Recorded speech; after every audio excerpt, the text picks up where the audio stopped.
नमस्कार व्यूवर्स, एक बार फिर से स्वागत है आपका आपके अपने चैनल आरडी ग्लोस पे। और आज हम पढ़ रहे हैं इकाई 3 न्यायपालिका, जिसे इंग्लिश में जुडिशरी कहते हैं। वैसे मेनली बात की जाए तो जो आपका पावर्स है वो 3 पार्ट्स में डिवाइड है। ठीक है, पहला है आपका विधायिका, जो आपका लॉस या कानून जो होते हैं उनका निर्माण करती है। दूसरा है कार्यपालिका और तीसरा आता है आपका न्यायपालिका, जो आपका न्याय का काम करती है। तो मेनली 3 पार्ट्स में डिवाइड है आपकी जो पावर्स हैं। ठीक है, इसे सेपरेशन ऑफ पावर्स कहा जाता है। 1748 में मॉन्टेस्क्यू, जो एक फ्रांसीसी दार्शनिक है, उनकी एक पुस्तक आती है द स्पिरिट ऑफ लॉस।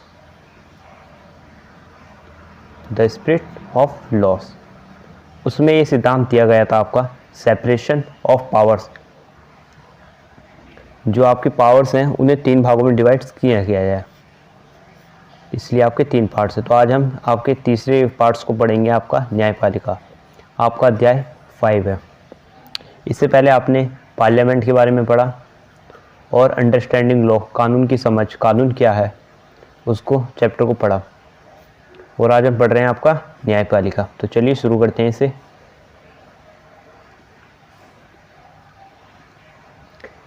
पहला क्वेश्चन है आपका, न्यायपालिका के दायित्वों में निम्नलिखित में से कौन से बिंदु शामिल है? विवादों का निपटारा, दूसरा है न्यायिक समीक्षा करना, तीसरा है कानून की रक्षा करना, चौथा है मौलिक अधिकारों का क्रियान्वयन सुनिश्चित करना और 5वां है आपका संविधान के संरक्षक का कार्य करना।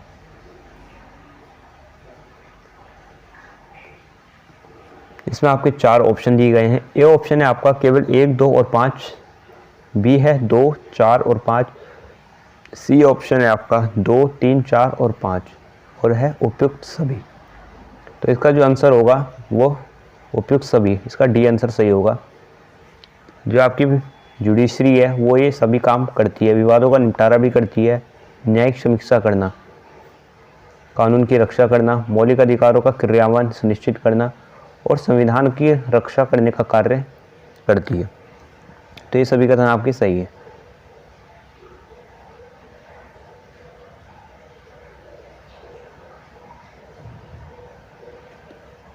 यहाँ पे लिखा भी है आंसर उत्तर नंबर बी, दिए गए सभी बिंदु न्यायपालिका के कार्यों में शामिल है।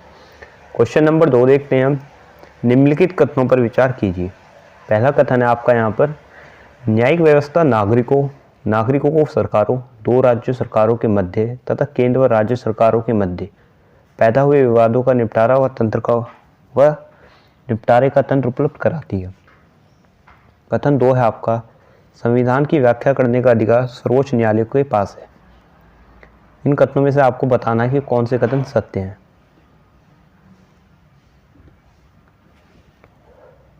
पहला कथन है आपका केवल 1, बी ऑप्शन है केवल 2, सी ऑप्शन है 1 और 2 दोनों, डी ऑप्शन है ना तो 1 ना ही दोनों। तो यहाँ पे आपका सी ही आंसर सही है आपके, ये दोनों ही कथन आपके सही होंगे। व्याख्या देखते हैं इसकी। न्यायिक व्यवस्था नागरिकों को सरकारों, 2 राज्यों सरकारों के मध्य तथा केंद्र व राज्य सरकारों के मध्य पैदा हुए विवादों का निपटारा करती है। संविधान की व्याख्या करने का अधिकार सर्वोच्च न्यायालय के पास है।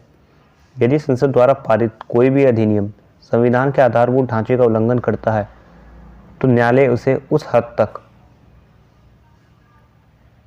या पूरे को शून्य घोषित कर सकता है जहां तक वह संविधान द्वारा प्रदत्त अधिकारों या उसके नियमों का उल्लंघन कर रहा हो। अतः आपका विकल्प सी सही है।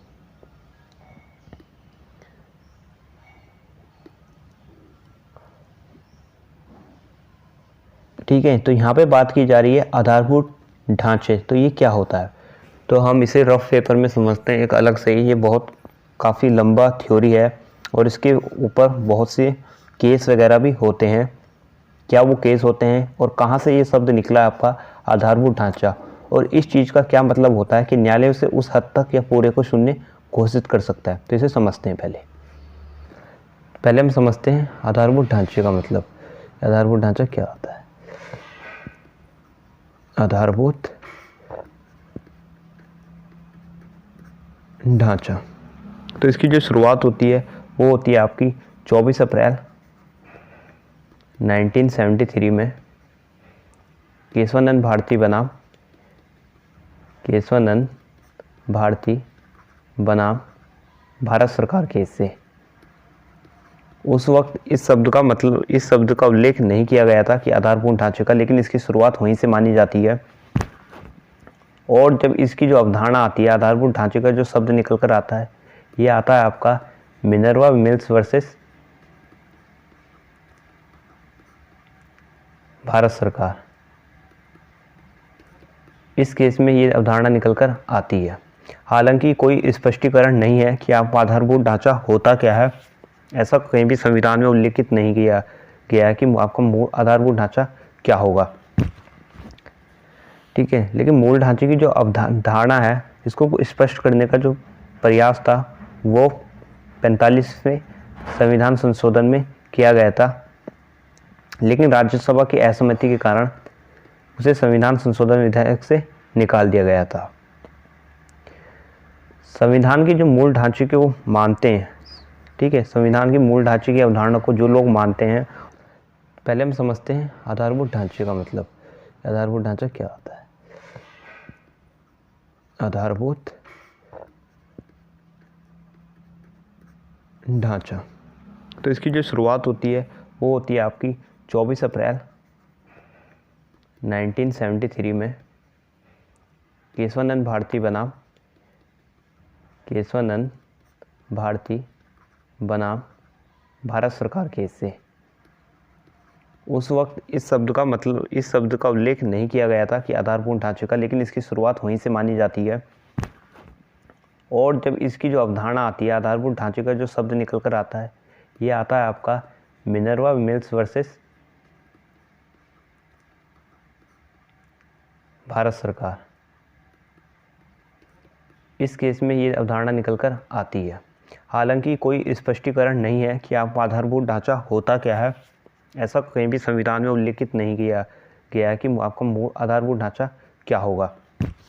संविधान के मूल ढांचे के अंतर्गत कौन सी व्यवस्थाएं आती हैं, ये ऐसा कोई स्पष्टीकरण नहीं है, कहीं भी नहीं है। संविधान के किसी भी आर्टिकल में ऐसा कोई स्पष्टीकरण नहीं है। लेकिन 1945 से संविधान संशोधन के दौरान यह कोशिश की गई थी कि जो आपका संविधान का जो मूल ढांचा है वो क्या होगा, इसको स्पष्ट करने की कोशिश की गई थी, लेकिन राज्यसभा की असहमति के कारण उसे संविधान संशोधन विधेयक से निकाल दिया गया। संविधान के मूल ढांचे की धारणा से सहमति रखने वाले जो लोग हैं वो ऐसा मानते हैं कि संविधान के मूल ढांचे में निम्नलिखित बातें अवश्य आनी चाहिए। तो वो क्या बातें हैं वो देखते हैं हम। तो पहला तो आपका यही है, जो आपके मौलिक अधिकार होते हैं वो आपके संविधान के मूल ढांचे में आते हैं। मौलिक अधिकार और स्वतंत्रता, ठीक है। ये वैसे अगर आप मौलिक अधिकारों की बात की जाए तो ये आपके आर्टिकल 12 से 35 में है इंडियन कॉन्स्टिट्यूशन के अंदर। दूसरी बात यहाँ पे ये आती है कि संविधान का धर्मनिरपेक्ष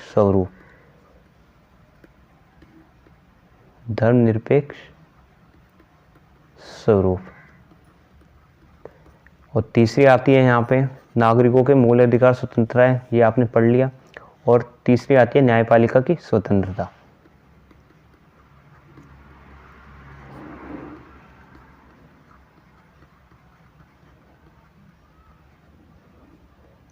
फ्रीडम ऑफ जुडिशरी।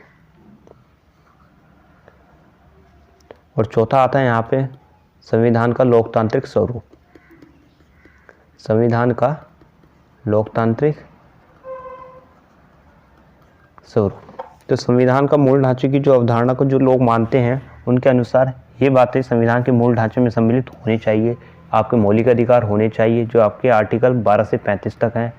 धर्मनिरपेक्षता होनी चाहिए और न्यायपालिका की स्वतंत्रता होनी चाहिए। और संविधान का जो लोकतांत्रिक ढांचा है, ये बातें आपके मूल अधिकार में शामिल होनी चाहिए। और अब हम बात करते हैं कि इसका क्या मतलब होता है। उसे उस सीमा तक बाध्य किया जाए जिस सीमा तक वह उल्लंघन करता है, ठीक है। या फिर उसे शून्य घोषित कर दिया जाए। देखिए, संसद द्वारा अगर कोई भी ऐसी नीति या ऐसा लॉ बनाया जाता है जो आपके आधारभूत ढांचे का उल्लंघन करे, तो उसे अगर जो सुप्रीम कोर्ट होता है आपका, अगर वो उसे शून्य घोषित नहीं कर सकती, तो उसे उस सीमा तक रोके जिस सीमा तक वह आपके जो आधारभूत ढांचा है उसका उल्लंघन करे। तो इसका यही अर्थ है। ठीक है, मुझे उम्मीद है आपको समझ में आएगा। चलिए हम नेक्स्ट क्वेश्चन की तरफ देखते हैं। हम अपने क्वेश्चन नंबर 3 है आपका, मौलिक अधिकारों से संबंधित निम्नलिखित कथनों पर विचार कीजिए। कोई भी नागरिक अपने मौलिक अधिकारों का उल्लंघन होने की स्थिति में सीधे सर्वोच्च न्यायालय जा सकता है, लेकिन उच्च न्यायालय इस संदर्भ में अधिकार नहीं रखते हैं कि अगर उसका मौलिक अधिकारों का उल्लंघन होता है किसी भी व्यक्ति का, तो वो सीधा आपका सुप्रीम कोर्ट चला जाएगा, या फिर उच्च न्यायालय इस संदर्भ में अधिकार नहीं रखते हैं कि उच्च न्यायालय में इस चीज़ के लिए कोई अधिकार है या नहीं है। यहाँ पे ये बात भी की जा रही है कि अगर किसी के भी फंडामेंटल राइट्स का हनन होता है, उस पर सवाल या निशान खड़े होते हैं, तो सीधा सुप्रीम कोर्ट जाएगा या फिर आपका हाई कोर्ट में भी जा सकता है। क्या इसके पास राइट्स हैं हाई कोर्ट्स के पास कि वो उस केस को ले या ना ले। तो दूसरा कथन है आपका, संविधान के अनुच्छेद 21 में प्रत्येक नागरिक को गौरवपूर्ण जीवन जीने का मौलिक अधिकार प्राप्त है।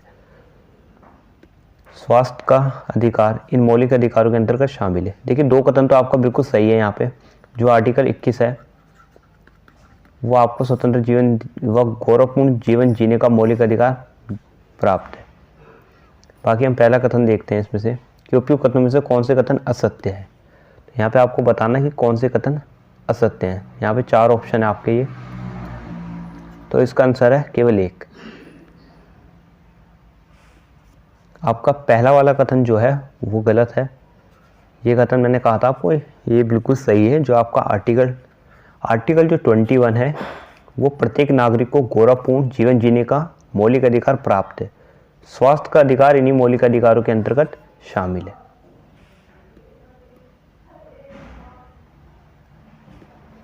व्याख्या देखते हैं इसकी। मौलिक अधिकारों का उल्लंघन होने पर भी कोई नागरिक सर्वोच्च न्यायालय तथा उच्च न्यायालय दोनों जगह सीधे जाने का अधिकार रखता है। तथा पहला कथन असत्य है। पहले कथन में ये कहा गया था जब आपके फंडामेंटल राइट्स का उल्लंघन होता है तो जो नागरिक है वो सीधा सुप्रीम कोर्ट जा सकता है, तो ऐसा नहीं है, वो हाई कोर्ट भी जा सकता है। उनके पास भी ये अधिकार हैं इन केस को लेने का। लेकिन अगर हाई कोर्ट्स को ऐसा लगता है कि उसके अंडर से बाहर है, तो वो उसे सीधा सुप्रीम कोर्ट रेफर कर सकता है उस केस को। ये पॉसिबिलिटी होती है। आगे पढ़ते हैं हम। अनुच्छेद 21 के तहत प्राप्त जीवन जीने के अधिकार में स्वास्थ्य संबंधी अधिकार अंतर्निहित है। सर्वोच्च न्यायालय ने सुभाष कुमार बनाम बिहार राज्य के मुकदमे में अनुच्छेद 21 के अंतर्गत प्रदूषण मुक्त हवा और पानी का अधिकार भी शामिल करने का निर्णय दिया था। अगर अब नेक्स्ट क्वेश्चन देखते हैं।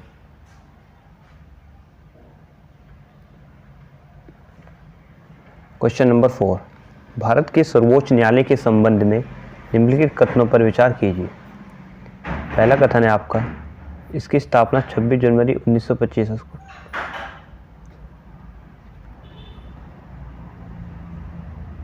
50 को की गई थी।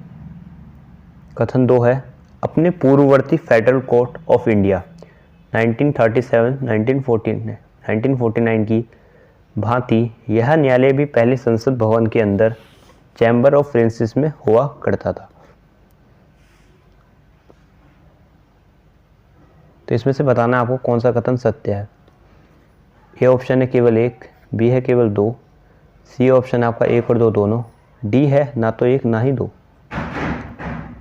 तो इसका जो उत्तर है वो है आपका सी। आपके दोनों कथन बिल्कुल सही है।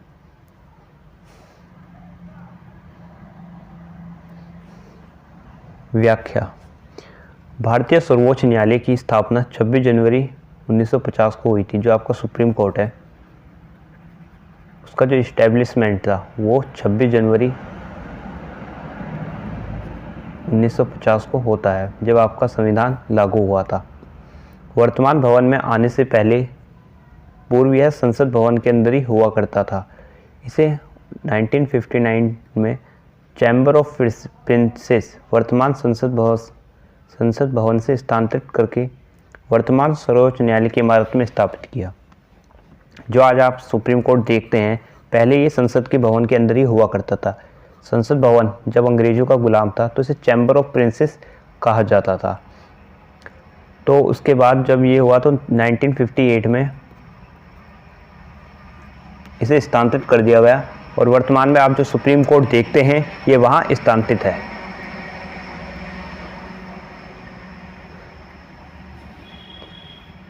अगला क्वेश्चन देखते हैं हम, क्वेश्चन नंबर 5।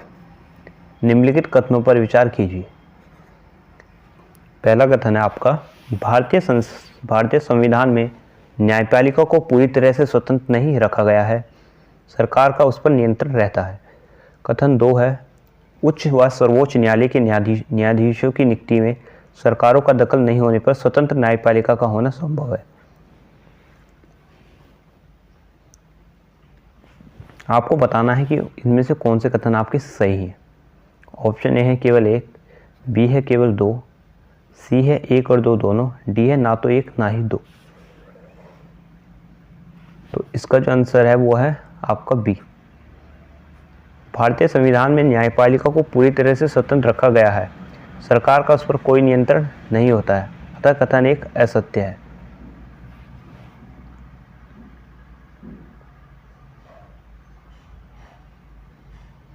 हमारे संविधान में न्यायपालिका में पूर्णतः स्वतंत्र है।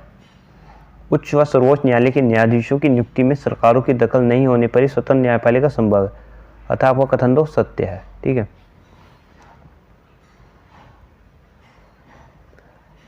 तो यहाँ पे जो बात की गई थी कि जो आपका सुप्रीम कोर्ट है, न्यायपालिका है, उस पर सरकारों का नियंत्रण है, तो ऐसा नहीं होता है। तो इसलिए आपका जो कथन है पहला है वो गलत होगा और दूसरा सही होगा। अगला क्वेश्चन देखते हैं हम अपना, क्वेश्चन नंबर 6। न्यायपालिका के संदर्भ में निम्नलिखित कथनों पर विचार कीजिए। पहला कथन है, शक्तियों के पृथक्करण के चलते विधायिका और कार्यपालिका जैसी सरकार की अन्य शाखाएं न्यायपालिका के काम में दखल नहीं दे पाती हैं। कथन 2, शक्तियों के पृथक्करण के कारण न्यायाधीश, कार्यपालिका व न्यायिका द्वारा शक्तियों के दुरुपयोग को नहीं रोक पाते हैं।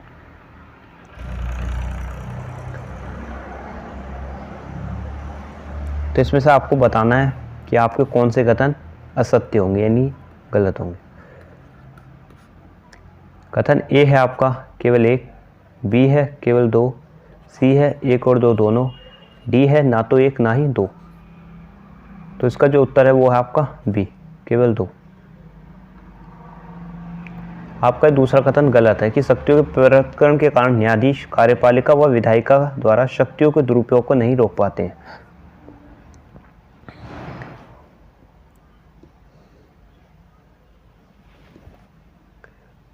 इसकी व्याख्या पढ़ते हैं हम। शक्तियों के पृथक्करण के चलते, आपने पढ़ा भी पावर ऑफ सेपरेशन क्या होता है। जो आपके जितने भी वो हैं पावर्स हैं उन्हें 3 भागों में डिवाइड्स किया गया है आपका। ठीक है, जितनी पावर्स हैं आपको 3 भागों में डिवाइड किया गया है, 1 2 3।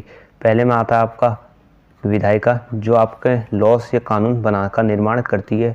दूसरा आता है आपका कार्यपालिका और तीसरा आता है आपका न्यायपालिका। तो ये आप ये ध्यान में रखिएगा, पृथक्करण के चलते विधायिका और कार्यपालिका जैसी सरकार की अन्य शाखाएं न्यायपालिका के काम में दखल नहीं दे पाती हैं, अतः कथन 1 सत्य है। न्यायपालिका, कार्यपालिका व विधायिका द्वारा शक्तियों के दुरुपयोग पर रोक लगाती हैं, साथ ही संविधान का उल्लंघन होने की स्थिति में कठोर कदम भी उठाती है, अतः कथन 2 गलत, असत्य है।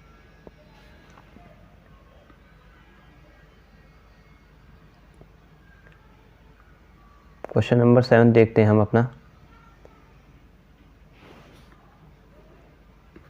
उच्च न्यायालयों के संदर्भ में निम्नलिखित कथनों पर विचार कीजिए। पहला कथन है आपका यहाँ पर, उच्च न्यायालयों की स्थापना सबसे पहले 1862 में कलकत्ता, बम्बई और मद्रास में की गई। कथन 2 है, दिल्ली उच्च न्यायालय का गठन 1964 में हुआ था।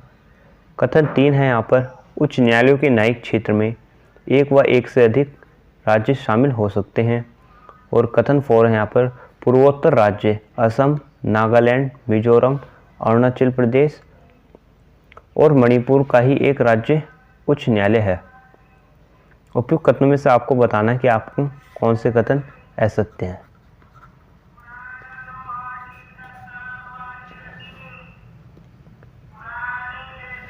यहाँ पे आपको 4 ऑप्शन दिए गए हैं। पहला ऑप्शन है आपका यहाँ केवल 1 और 2, बी ऑप्शन है केवल 2 और 4, सी ऑप्शन है केवल 3 और 4, डी है 1, 2 और 4। तो इसका जो सही आंसर है वो आपका बी, केवल 2 और 4 आपके गलत हैं, बाकी जो आपका पहला और तीसरा है वो सही है। व्याख्या पढ़ते हैं हम।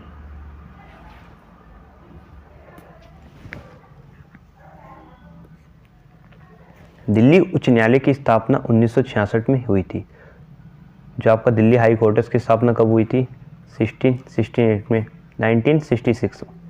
पूर्वोत्तर राज्यों असम, नागालैंड, मिजोरम व अरुणाचल प्रदेश का ही एक उच्च न्यायालय गुवाहाटी में स्थित है। मणिपुर का पृथक उच्च न्यायालय है। देश भर में 25 उच्च न्यायालय हैं। तो आपके जो इंडिया है यहाँ पर 25 हाई कोर्ट हैं आपकी टोटल। पंजाब व हरियाणा का सम्मिलित उच्च न्यायालय चंडीगढ़ में। जो पंजाब व हरियाणा है इनका एक ही उच्च न्यायालय है, क्योंकि इनकी जो कैपिटल है वो चंडीगढ़ एक ही है, तो इनका जो न्यायालय है वो भी सम्मिलित ही है, जो आपका चंडीगढ़ में है। नेक्स्ट क्वेश्चन देखते हैं हम अपना, क्वेश्चन नंबर आपका 8वां। निम्नलिखित कथनों पर विचार कीजिए। कथन 1, भारत में एकीकृत न्यायिक व्यवस्था है। कथन 2, अगर किसी व्यक्ति को लगता है कि निचली अदालत द्वारा दिया गया फैसला सही नहीं है तो वह उससे ऊपर की अदालत में अपील कर सकता है। तो इसमें से आपको बताना है कि उपयुक्त कथनों में से आपका कौन सा कथन असत्य है। ए ऑप्शन है केवल 1, बी ऑप्शन है केवल 2, सी ऑप्शन है 1 और 2 दोनों, और डी ऑप्शन है ना तो 1 ना ही दोनों। तो इसका उत्तर है डी, ना तो 1 ना ही 2। आपके ये दोनों ही कथन सही है। इंडिया में आपकी एकीकृत न्यायिक व्यवस्था है। अगर किसी व्यक्ति को लगता है कि जो निचली अदालत है उसका फैसला सही नहीं लगता है तो वो सुप्रीम कोर्ट जा सकता है।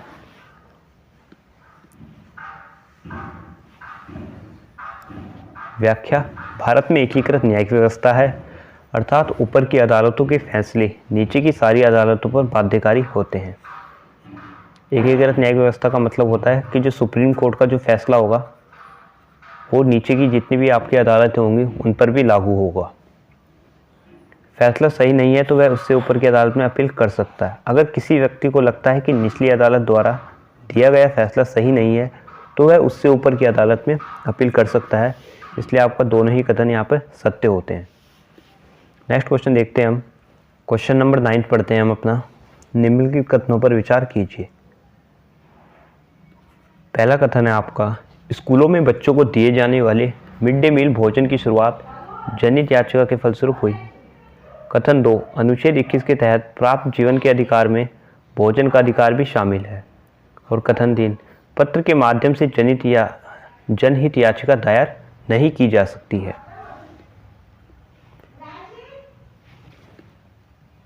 जनहित याचिका के संदर्भ में उपयुक्त कथनों में से कौन सा कथन सत्य है? ऑप्शन ए केवल 1, ऑप्शन बी केवल 1 और 2, ऑप्शन सी 2 और 3, और डी है आपका उपयुक्त सभी।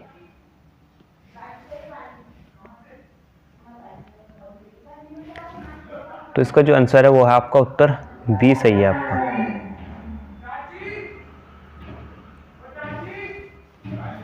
बी है आपका केवल 1 और 2। स्कूलों में बच्चों को दिए जाने वाले मिड डे मील की भोजन की शुरुआत जनहित याचिका के फलस्वरूप हुई थी। मिड डे मील, अगर वैसे आपको पता होगा फिर भी एक बार मैं बता देता हूँ मिड डे मील क्या होता है। जितने भी आपके गवर्नमेंट स्कूल होते हैं 1 से 8वीं तक की कक्षाओं को दिन का भोजन दिया जाता है स्कूलों में, जितने भी गवर्नमेंट स्कूल होते हैं, तो इसे मिड डे मील कहते हैं। दूसरा कथन था आपका अनुच्छेद 21 के तहत प्राप्त जीवन के अधिकार में भोजन का अधिकार भी शामिल है, और ये पत्र के माध्यम से जनहित याचिका दायर नहीं की जा सकती है। तो ये कथन आपका गलत है। जनहित याचिका पत्र के माध्यम से भी दायर की जा सकती है।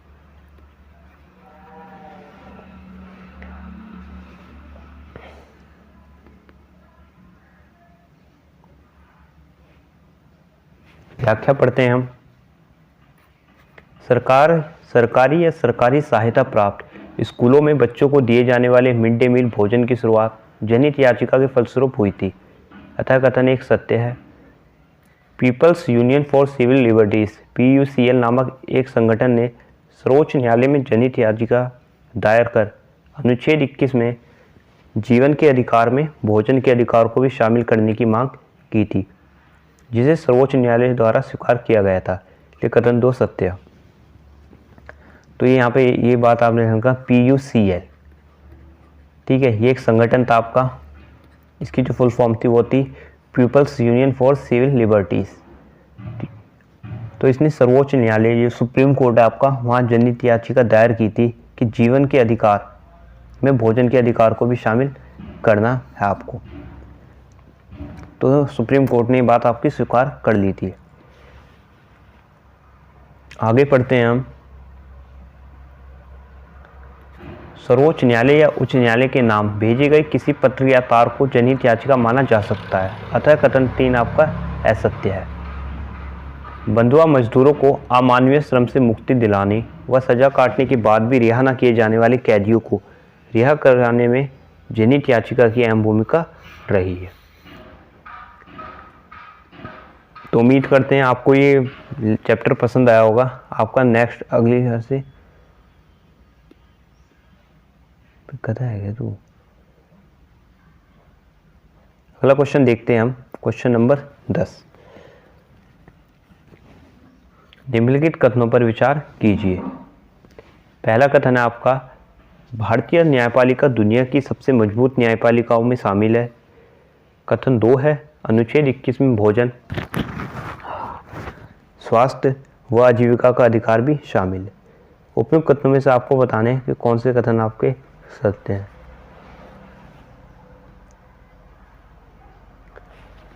चार ऑप्शन है आपके पास।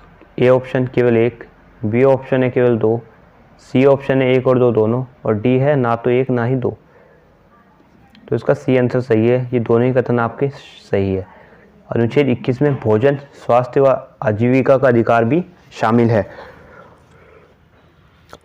और भारत की जो न्यायपालिका है वो दुनिया की सबसे मजबूत न्यायपालिकाओं में शामिल है।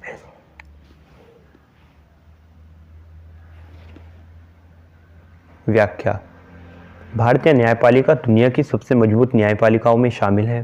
सर्वोच्च न्यायालय ने ओल्गा टेलिस बनाम मुंबई नगर ने 1985 के मुकदमे में अत्यंत महत्वपूर्ण फैसला दिया, जिसने अनुच्छेद 21 के तहत दिए गए जीवन के अधिकार के दायरे को अत्यंत व्यापक बना दिया। इसके अंतर्गत आजीविका के अधिकार को भी शामिल कर लिया गया, क्योंकि कोई भी व्यक्ति जीने के साधनों यानी आजीविका के बिना जीवित नहीं रह सकता है। इसलिए आपके दोनों ही कथन सही हैं। नेक्स्ट क्वेश्चन पढ़ते हैं हम, क्वेश्चन नंबर 11। फौजदारी कानून के संबंध में निम्नलिखित कथनों पर विचार कीजिए। पहला कथन है आपका इसमें ऐसी क्रियाओं को शामिल किया जाता है जिनको कानून अपराध माना जाता है, जैसे चोरी, दहेज के लिए प्रताड़ना व हत्या इत्यादि। इसके अंतर्गत प्राथमिकी दर्ज होने पर पुलिस जांच करती है और अदालत में केस कराती है। तीसरा कथन है यहाँ पे आपका इसके अंतर्गत दोषी व्यक्ति को जुर्माने या जेल में दोनों की सजा दी जा सकती है। इनमें से आपको बताना उपयुक्त कथनों में से, तीनों कथनों में से कौन से कथन आपके सही होंगे। 4 ऑप्शन है यहाँ पे। ऑप्शन ए है आपका केवल 1 और 2, बी है आपका केवल 1, और सी है आपका केवल 2 और 3, और डी है आपका उपयुक्त सभी। तो इसका जो ऑप्शन आंसर है वो है आपका डी।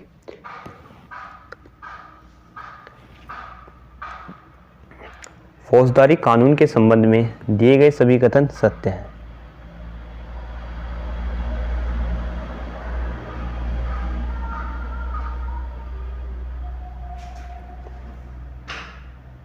नेक्स्ट क्वेश्चन है आपका क्वेश्चन नंबर 12।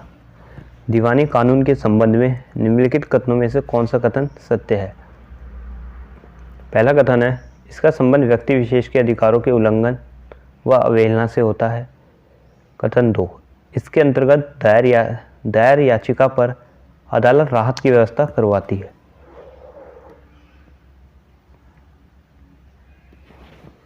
कूट, केवल एक, केवल दो, सी 1 और 2 दोनों, डी ना तो एक ना ही दोनों। तो इसका आंसर है सी, 1 और 2 दोनों। ये आपके दोनों ही कथन सत्य हैं। व्याख्या, दीवानी कानून का संबंध व्यक्ति विशेष के विशेषाधिकारों के उल्लंघन होने से है, जिसमें जमीनी, किराए व तलाक संबंधी मामले शामिल होते हैं। ऐसा होने पर न्यायालय संभावित रूप से तुरंत आर्थिक या मानसिक राहत की व्यवस्था करवाता है। क्वेश्चन नंबर 13 है हमारा, न्यायिक समीक्षा से शब्द से क्या आशय है? ए है संसद द्वारा पारित कानून की संवैधानिक जांचता। बी है मौलिक अधिकारों को लागू करने की न्यायपालिका की प्रक्रिया। सी है एक प्रकार की जनहित याचिका। डी है उपयुक्त में से कोई नहीं। तो इसका जो है उत्तर है वो है पहला, संसद द्वारा पारित कानून की संवैधानिक जांचना। संवैधानिक जांचना से मतलब ये होता है कि वो संविधान के किसी भी मूल्य को ठेस ना पहुंचाए। व्याख्या पढ़ते हैं हम।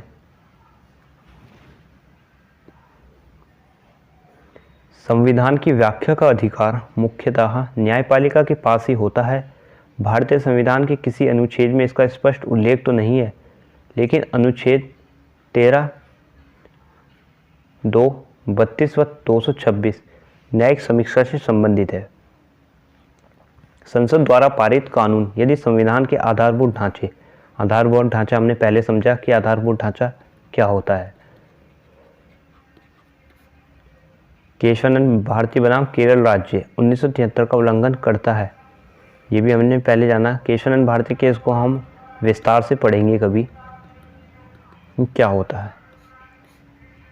उल्लंघन करता है तो संविधान न्यायपालिका को यह अधिकार देता है कि वह उस कानून की न्यायिक समीक्षा कर सके। न्यायिक समीक्षा अगर आप ऐसे समझिए जुडिशियल रिव्यू, कि जो भी कानून आपका संसद से पास होता है तो एक बार जुडिशरी उसका रिव्यू करती है कि ये कानून संविधान के किसी भी मूल ढांचे को या संविधान के मूल्य को ठेस तो नहीं पहुंचाता है।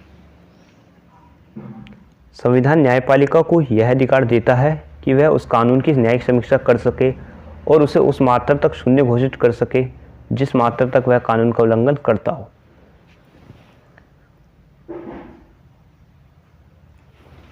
क्वेश्चन नंबर 14 आपका, निम्नांकित कथनों में से असत्य कथन का चयन कीजिए। एक कथन है आपका 1980 के दशक में जनहित याचिका भारत में विकसित हुई। बी कथन, पर्यावरण से संबंधित समस्या के लिए जनहित याचिका दायर की जा सकती है। कथन सी है, भारत में जनहित याचिका लाने वाले PN भगवती थे। और डी कथन है यहाँ पे, यह याचिका केवल सर्वोच्च न्यायालय में ही दायर की जा सकती है। तो इसमें से आपको बताना कौन सा कथन आपका गलत है। तो देखिए सी तो बिल्कुल सही है, PN भगवती ने जनहित याचिका लाए थे। ये पहले कानून मंत्री भी बने थे आपके स्वतंत्र भारत के। तो हम आगे पढ़ते हैं। तो इसका जो कथन है वो है आपका डी, ये कथन आपका गलत है। यह याचिका केवल सर्वोच्च न्यायालय में ही दायर की जा सकती है, ऐसा नहीं है। ये आपका किसी भी जो आपका हाई कोर्ट्स भी होते हैं वहाँ भी दायर की जा सकती है। व्याख्या देखते हैं। भारतीय समाज का ऐसा वंचित तबका जो न्यायिक जटिलताओं के कारण न्याय पाने से वंचित रह जाता है, तक न्यायिक प्रक्रिया की पहुंच सुनिश्चित करने के लिए न्यायमूर्ति PN भगवती 1980 के दशक में जनहित याचिका की शुरुआत की गई। जनहित याचिका सर्वोच्च न्यायालय और उच्च न्यायालय दोनों में दायर की जा सकती है, इसलिए आपका कथन डी असत्य है। तो व्यूअर्स आज के लिए इतना ही काफ़ी है। मुझे लगता है आपको ये चैप्टर समझ में आया होगा न्यायपालिका। तो इसमें जो हमने इम्पोर्टेंस जानी जुडिशरी की, वो यही जानी कि इसकी पावर्स क्या होती हैं और इसका क्या रोल होता है, ठीक है। और हमने साथ ही यह भी पढ़ा कि संविधान के मूल ढांचे का अर्थ क्या होता है, और जितने भी कानून आपके संसद से बनते हैं वो अगर ऐसा कानून बनते हैं जो सही नहीं है, संविधान के मूल्यों को ठेस पहुंचाते या संवैधानिक ढांचे को ठेस पहुंचाते, तो उन्हें जुडिशरी उसे उस सीमा तक शून्य घोषित कर सकती है जिस सीमा तक वह उसको ठेस पहुंचाते या फिर उसे शून्य घोषित कर सकती है, ठीक है। तो मिलते हैं जल्दी नेक्स्ट वीडियो में, और नेक्स्ट वीडियो में हम पढ़ेंगे हमारी आपराधिक न्याय प्रणाली। तो अगर वीडियो आपको अच्छी लगी हो तो चैनल को जरूर सब्सक्राइब करें, वीडियो को लाइक करें और दोस्तों के साथ शेयर करें। Thank you.